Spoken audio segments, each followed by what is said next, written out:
Əlibala Hacızadə, Zəmanənin qiyməti, hekayə. Gecə yarı idi. Məqsud müəllimin balaca pəncərəsindən hələ də işıq gəlirdi.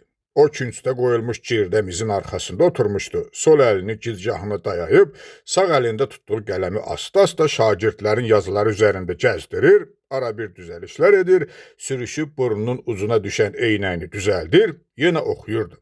Onun zəif, gömgöy damarları çıxmış əli titrəyirdi. Yoxlanmamış bircə dəftər qalırdı, bərk yorulduğundan qalan dəftəri yoxlamamış yatmaq istədi. Qələmi yerə qoydu. Gözü yerdə həsir üstə yatmış arvadına, uşaqlarına sataşdı. Onlar şirin-şirin yatmışlar, elə bil dünyadan xəbərsizdilər. Məqsud ah çəkdi. Yatın əzizlərim, yatın. Dünyanın dərd qəmini insan yatanda unudur. Onu da əgər yata bilsə, gözünə yuxu getsə, deyə o 7 yaşlı qızı Sonanın solğun üzünə baxıb, bunun nə vaxtıdır ki, o da dərd çəkir. Zəmanə uşaqları da deyib gülməli ikən, oynamalı ikən dərd çəkməyə vadar edir. Onun 3 uşağı vardı, yoldaşı da hamilə idi. Bu 5 baş ailə qəbir kimi dar, qaranlıq otaqda yaşayırdı. Güzəranları çox ağır idi, hamısı Məqsudun əlinə baxırdı. O mədrəsələrin birində dərs deyir, aldığı tikə para maaşla ailəsini güclə dolandırırdı. Bir gün yoldaşı təzə dünyaya gələcək uşaq üçün qızının köynəyini söküb paltar tikirdi. Qıvrımtel sona gəlib, anasının yanında oturdu. Astadan ondan soruşdu. Nə tikirsən anam? Bəbəyə paltar, deyə anası könülsüz cavab verdi. Bunu eşidən uşaq sevindi. Sonra birdən o qaşlarını çatıb dedi.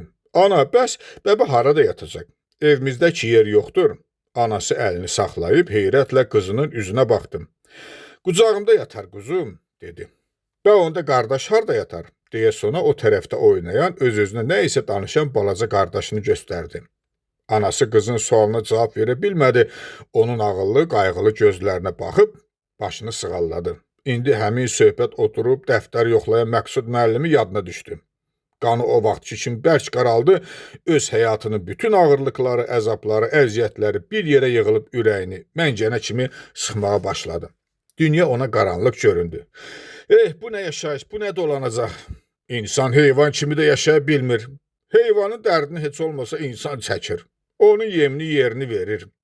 Bəs insan? O əlini havada yerlədi. Yaxşısı budur ki, heç nə fikirləşməyəsən, heç nə düşünməyəsən. Düşündükcə dərdin sərin artır, qəm-qəmi çəkir. Yox, insan olub düşünməmək, fikirləşməmək də mümkünmü? Yalnız daşlar, ağaclar düşünməyə bilərlər. İnsan isə gözü dəftərin üstündəki ada sataşdı. Bu, onun şagirdi Zəmaninin dəftəri idi. Bu ad onu o biri fikirlərindən, qayğılarından ayırdı. Məqsudun gözləri qabağına öz şagirdinin arıq, uzun sifəti, bəzən daxili bir əzab, bəzən də sonsuz bir kədər ifadə edən gözləri, yaşına yaraşmayan ciddiliyi gəldi. Məqsud o arıq oğlanı çox istəyirdi. Yaxşı şagirddi, oxuyandı. Göz açıq oğlandı, dərd çəkən oğlandı. Məqsud həmişə onu xatırlayanda ya görəndə xəcalətindən tər tökürdü. Bir yeri axtarırdı ki, gizlənsin. Niyə? Nədən yanam? O gün müəllim heç vaxt yadından çıxartmayacaqdı Məqsudun əynində nimdaş kostyum, ayağında köhnə çəkmə, şalvarının dizi cırıq halda sinfə girəndə şagirdlər ayağa qalxdılar. Müəllim sinfə göz gəzdirdi. Cılız, çəlimsiz uşaqlar başlarını irəli uzadıb təzə müəllimə maraqla baxırdılar. İlk baxışdan aydın oldu ki, müəllim də bu uşaqların çoxunun günündə idi. Kasıblıq elə bir bıçaqdır ki, dərhal gözə girir. Müəllim, o ağ saçlı müəllim, uşaqların bu qəribə baxışlarından az qala özünü itirmişdi. O sinifə ilk dəfə girmirdi, ömrünü dərs deməklə keçirmişdi. Məqsud ona görə özünü itirmişdi ki, o müəllimə oxşamırdı, üst başından, geyim keçimindən utanırdı. Nəhayət dərs başlandı. Müəllim artıq adət halını almış belə bir girişlə dərsinə başladı. Biz xoşbəxt bir zamanda yaşayırıq. Biz Əla Həzrətin təhti himayəsində şad-xürrəm yaşayırıq. Bizim qayğımızı o çəkir. Biz bu xoş yaşayış üçün ona minnətdarıq. Müəllim sözləri deyə-deyə öz-özünə düşünürdü. Allah, özün keç günahımdan. O bu sözləri deyirdi, ancaq şalvarının cırığından utana-utana deyirdi. Nə etməli? Deməli idi. Bu ölkədə acından ölsən də denən toxam. Müəllim yuxarıdakı sözləri deyib qurtarmamış, arxadan arıq, gömgöy damarları çıxmış bir əl qalxdı. Müəllim danışığını kəsib, buyur dedi. Oğlan rəngi avazımış halda həyəcandan titrəyə-titrəyə sözə başladı. Müəllim, o udqundu. Siz müəllimsiniz, lakin siz bizə yalan danışmağı öyrədirsiniz. Siz bizə göz görə-görə yalan danışırsınız. Deyirsiniz, biz xoş bir zəmanədə yaşayırıq. Hardadır o xoş zəmanə? Bəlkə bu cəmaatın xəbəri yoxdur. Heç olmasa yerini deyin. Oğlan o qədər həyəcanlandı ki, boğazı tıxandı. Danışa bilmədi. Gözləri yaşarmış halda oturdu. Müəllim pərt olmuşdu. Nə desin? Düz sözə nə desin? O ancaq oğlanı sakitləşdirmək üçün yaxşı, sakit ol, dedi. Lakin özü xəcalətindən başını stolun altında gizlətməyə çalışırdı. Həmin oğlan dəftəri indi Məqsudun qarşısında olan Zəmani idi. Müəllim Zəmani adını oxuyarkən bu hadisəni xatırladı. Sonra ağır, yorğun bir hərəkətlə dəftəri vərəqlədi. Son yazını açdı. Bu onların sinifdə yazdıkları sərbəst yazı idi. Məqsud müəllim eynəyini düzəldib oxumağa başladı. Mənə deyirsiniz, ay müəllim, oxuyum. Deyirsiniz, sən qabil uşaqsan. Oxusan, səndən bir adam olar. Mən heç, indi siz özünüz deyin. Oxumağa nə verirlər, ay müəllim? Oxumuşun biri siz. Dünən qohumlarımızdan biri mənə qəribə bir əhvalat danışdı. Dediyi, getmişdim Darülfünuna. Getmişdim ki, bir o binanın dərdivarına baxım. Müəllimlərimi, professorlarımı görüm. Mən Darülfünün qapısına çatanda nə gördüm? Kaş gözlərim kör olaydı.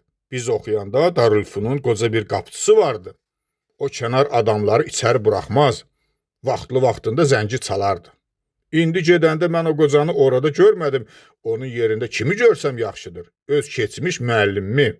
Müəllim, qapıçı, dəhşət məni götürdü. Mən başıma şaha salıb özümü görməməzliyə vurmaq istədim. Mənim keçmiş sevimli müəllimim də özünü itirdi.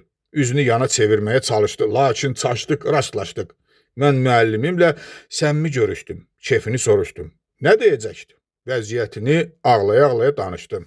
Dolana bilmir. Günün bir hissəsini Sədi məktəbində dərs deyir. O biri hissəsini də Darülfünun qapısında keşik çəkir. Nə üçün? Acından ölməmək üçün. Deyir, mən bu qapı ağzında duranda dəhşətli bir qorxu canımı sarır. Qorxuram məni öz şagirdlərimdən biri görər. İndi dərs dediyim şagirdlərdən biri görər. İlahi, bundan bax belə bir uğursuz görüşdən elə qorxuram ki, dünyada heç kəsdən elə qorxmuram. Əgər burada bir şagirdimə rast gəlsəm, gərək səhərisi o məktəblə vidalaşam. Mən özümü saxlaya bilməyib ondan soruşdum. O müəllimin adı nədir? Məqsud müəllim, deyə o qəmli-qəmli cavab verdi. Mənim yadıma siz düşdünüz, müəllim. Məni maraq götürdü. Mən o müəllimin nəmini, nişanını soruşanda qohumum sizinlə bir vaxt çəkdirdiyi şəkli mənə göstərdi. Bax bu müəllim, dedi. Mən diqqətlə baxdım, sizi tanıdım. Demək o sizi deyirmiş. Bunu bilmək mənim üçün çox ağır oldu. Bilirəm, sizin üçün də çox ağır olacaq. Amma mən bunu, sizin orada qapıçı olmağınızı heç kəsə demərəm, müəllim. Siz elə hey deyirsiniz, oxuyun. Bu da oxumaq. Nə üçün oxuyasan? Ali savadlı dilənçi olmaq üçünmü? Savadsızlar da dilənçi olurlar, savadlılar da.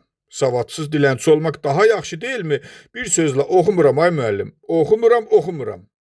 Məqsudun yuxusu qaçdı. Elə bil bu sözləri bir məktəb şagirdi yox, dünya görmüş bir adam yazmışdı. Yox, bunu Məqsudun öz şagirdi yazmışdı. Otaqda hər şey onun başına dolandı. Müəllim özü də fərqinə varmadan yazının altından bir pis qiymət yazdı.